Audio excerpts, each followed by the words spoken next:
बढ़ रहे हैं नासिक सिटी से त्र्यंबकेश्वर की ओर। और त्र्यंबकेश्वर के बारे में तो आपको पता ही है, 12 ज्योतिर्लिंगों में से एक ज्योतिर्लिंग और स्वयंभू ज्योतिर्लिंग माना जाता है। और ये खूबसूरत सा ब्रह्मगिरी पर्वत जहाँ से गोदावरी मैया का उगम हुआ है। आप पूजा कराने अगर आते हो तो सबसे पहले आपको गंगा गोदावरी के कुशावर तीर्थ पर आपको आना पड़ता है, जहाँ पर गोदावरी मैया का कुंड बना हुआ है। और इसी कुंड से आपको एक लोटा जल पानी यहाँ से लेके जाना पड़ता है।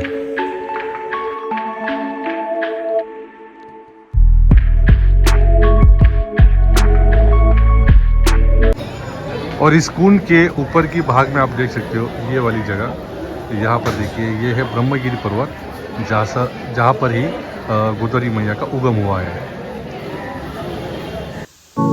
कुशावर तीर्थ के पास में ही आपको शिवलिंग और हनुमान जी के भी दर्शन यहाँ पर हो जाएंगे। ब्रह्मगिरी पर्वत से गोदावरी मैया का उगम तो हुआ है, लेकिन वो गुप्त रूप से कुशावर तीर्थ पर प्रकट हुई है। इसी तरह माँ गोदावरी नासिक के पंचवटी में भी गुप्त रूप से ही गई है, जहाँ पर हर 12 साल में कुंभ का मेला लगता है। और यह है पूजा निवास स्थान, जहाँ पर हर तरीके की पूजा की जाती है। और इसी के ही बाहर आपको पार्किंग भी मिल जाएगी, आप कार वगैरह लेके आते हो भी आसानी से लगा सकते हो। और कुछ इस तरह से इनका निवास स्थान बना हुआ है। फर्स्ट फ्लोर पे और सेकंड फ्लोर पे, ग्राउंड फ्लोर पे सभी जगह इनके पूजाओं के हॉल बने हुए हैं। रहने की और खाने की पूरी व्यवस्था इनके पास में अवेलेबल होती है। चेंजिंग रूम से लेके सारी फैसिलिटी अवेलेबल यहाँ पर होती है। और कुछ इस तरह से पूजा के हॉल होते हैं, जहाँ पर आप पूजा करा सकते हो, जहाँ पर 50 से 60 लोगों की कैपेसिटी एक हॉल में रहती है।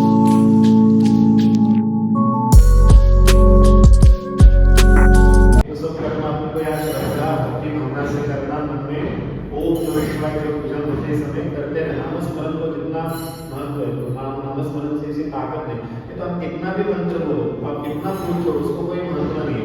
कितने मन और कितने श्रद्धा से करे उसको ज्यादा महत्व है। तो सोने की थाली में भी भगवान को भोजन दिया, कोई कितने मन से पूजा कराने की जो भी आप राशि तय करते हो, उसी राशि में आपको पंडित जी की तरफ से ही पूरा पूजा का सामान मिल जाता है।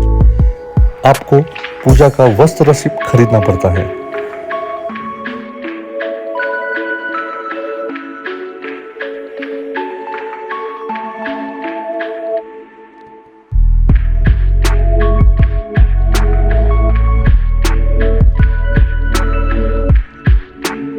तो जैसे कि मैंने आपको दिखाया दोस्तों कि यहाँ पर मतलब त्र्यंबकेश्वर का मंदिर दिखाया और यहाँ पे होने वाली सारी पूजाएं के बारे में आपको दिखाया। तो अभी जानते हैं, हमारे साथ में पंडित जी है यहाँ पर मौजूद, तो इनसे जानते हैं। तो पंडित जी, मुझे सबसे पहले आप ये बताइए कि त्र्यंबकेश्वर के मंदिर का रहस्य क्या है? नमस्कार। त्र्यंबकेश्वर मंदिर ये ऐसा मंदिर है जहाँ 3 शक्तियों का वास है, ब्रह्मा, विष्णु और महेश। ऐसे 3 भगवान स्वयंभू है, अद्य ज्योतिर्लिंग है, और तीनों समय के काल के मृत्यु के देवता यहाँ बैठे हैं। ऐसे स्वयंभू अद्य ज्योतिर्लिंग त्र्यंबकेश्वर है। अच्छा, और गंगा गोदावरी का भी उगम मैंने सुना यहाँ से ही हुआ है। हाँ, यहाँ पर गंगा गोदावरी जो दक्षिण भारत की सबसे बड़ी नदी है, गंगा गोदावरी जो ब्रह्मगिरी पर्वत पर उगम पाए, जो गौतम ऋषि ने गोहत्या का पातक निवारण होने के लिए भगवान शिव से जटे से गंगा गोदावरी इस धरती पे लाई। इस धरती पे भगवान शिव जी ने इस ब्रह्मगिरी पर्वत पर जटा छिटकार के अपने जटा से गोदावरी धरती पे लाई, और इस गौतम ऋषि का गोहत्या जैसा पातक अपना दूर हुआ गोदावरी पे स्नान करने से। इसे गंगा गोदावरी का उगम स्थान, कुंभ मेला का स्थान, जहाँ गोदावरी पे अमृत गिरा, वो यही स्थान कुशावर्त कुंड यहाँ पर है गोदावरी का। और गुरुजी, मैं ये जानना चाहता हूँ कि अभी काफी भक्त लोग बाहर से आते हैं पूजा कराने के लिए, तो मतलब प्रदेश से आते हैं, कोई गुजरात से, राजस्थान से या कहीं से भी आते हैं, तो उनको जानकारी रहती नहीं है कि कौन सी पूजा कहाँ करनी चाहिए। तो अपने यहाँ पर त्र्यंबकेश्वर में कौन कौन सी पूजा की जाती है, थोड़ा आप उसके बारे में बताइए। त्र्यंबकेश्वर में पितृदोष नारायण नागबली का पूजन होता है।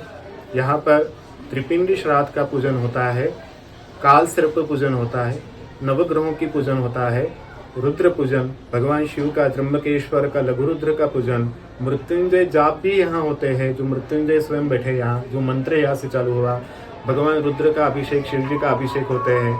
अन्य अन्य प्रकार के सभी प्रकार के ग्रहों की पीड़ा, ग्रहों का दोष, नक्षत्रों का दोष, अन्य किसी प्रकार की पीड़ा यहाँ इस स्थान पे उस पूजन का ज़्यादा से ज़्यादा 10 गुना से भी ज़्यादा फल यहाँ प्राप्त होता है पूजन करने से।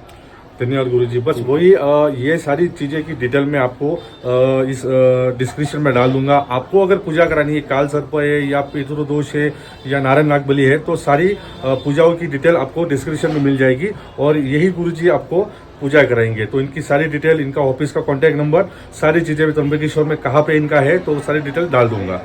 ये जो बोर्ड मैं आपको दिखा रहा हूँ ये उसी जगह का बोर्ड है, आप पहुँच करके देख सकते हो। सारी डिटेल, कॉन्टैक्ट नंबर वगैरह सारी चीज़ें यहाँ पे मेंशन की हुई है कि त्र्यंबकेश्वर में कहाँ पर आना है, कहाँ पर कॉल करना है। और मैं मंदिर नहीं गया हूँ क्योंकि बहुत सारी भीड़ है, श्रावण का महीना चल रहा है और पब्लिक पूरे भारतवर्ष से पब्लिक यहाँ पर आती है। ज्योतिर्लिंग, 12 ज्योतिर्लिंग में से एक ज्योतिर्लिंग भी आता है त्र्यंबकेश्वर। तो फिर कभी आएंगे और दर्शन करेंगे हम, क्योंकि वीआईपी दर्शन के लिए भी इतनी भीड़ है ना कि आप मतलब जनरल लाइन में तो जा ही नहीं सकते और वीआईपी में भी जा नहीं सकते हो। और पीछे आप व्यू देखिए, कितना शानदार व्यू है, मतलब आप सोच नहीं सकते हो त्र्यंबकेश्वर का ये जो ब्रह्मगिरी पर्वत है बहुत ही पूरा मतलब क्लाउड्स यहाँ पे पूरी तरह से आ चुके हैं। तो श्रावण मंथ में आप आना चाहते हो तो बहुत ही अच्छे नज़ारे भी आपको यहाँ पे मिलेंगे। नासिक सिटी में घूमने का भी आपको बहुत सारी चीज़ें यहाँ पे मिलेगी। तो फाइनली दोस्तों, मैंने आपको त्र्यंबकेश्वर के बारे में सारी जानकारी दी। कुछ छुट्टी होगी तो माफ़ करना, जितना मुझे बताने का मौका मिला मैंने उतना बता दिया कि आप यहाँ अगर आते हो और कुछ आपको दोष है, कुछ पूजा आपको बताई गई है तो उसका निवारण कैसे करना है, तो मैंने वो पंडित जी के थ्रू आपको वो सब चीज़ें बताई। और त्र्यंबकेश्वर मंदिर में ब्रह्मा विष्णु महेश का वास है, तो ये वाली सब चीज़ें आपको बताई। गोदावरी मैया का उगम वाली जगह जहाँ पे कुशावर कहते हैं वो कुंड आपको दिखाया। तो आप भी इस तरह की पूजा कराने के लिए नासिक आना चाहते हो, त्र्यंबकेश्वर आना चाहते हो, तो आपको नासिक सिटी आना पड़ेगा। और नासिक से 30 किलोमीटर या 35 किलोमीटर हार्डली कुछ पड़ता है त्र्यंबकेश्वर। यहाँ आके आप, जो डिस्क्रिप्शन में मैं कॉन्टैक्ट नंबर दे रहा हूँ और सारी डिटेल दे रहा हूँ, तो यहाँ पर आके आप पूजा करवा सकते हो। तो कुछ इस तरह का कि ये व्लॉग मैंने बनाया था, आपको कैसा लगे इस कमेंट करके ज़रूर बताना। और वीडियो अगर आपको अच्छा लगा हो तो कमेंट करके ज़रूर बताना। तो मिलेंगे ऐसे ही नए नए कंटेंट के साथ में। अभी के लिए जय हिंद दोस्तों।